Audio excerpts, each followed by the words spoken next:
Ayan, at dahil hinog na ang ating saging, so kakain ako. Let's check kung ilan ang aking makakain. So meron ditong kambal. Alam nyo ba mga katrivia, na kasabihan noon ng matatanda na kapag kumain ka daw ng kambal, ay ang magiging anak mo daw ay kambal. So ayan, kakain nga ako kung kaya kong ubusin ito. Kasi nga, ang lalaki mga katrivia, kung makikita nyo, ang laki talaga niya. Yan, so isa pa nga lang ay talagang busog na busog ka na nito. So, tara! Yan. Pakita ko sa inyo. Yan. Tingnan natin kung magkadikit talaga sila. Yan. Ayan, magkadikit talaga sila. So, titingnan natin kung kaya kong ubusin kasi sobrang laki talaga.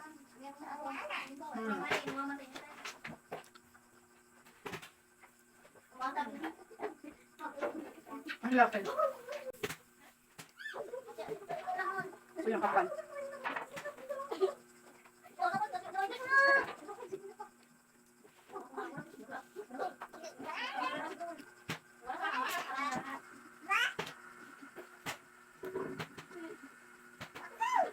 Ay, busog na.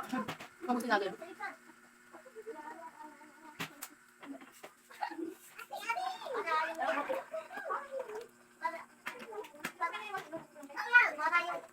Yan, yan. Pagkakit natin. Yan.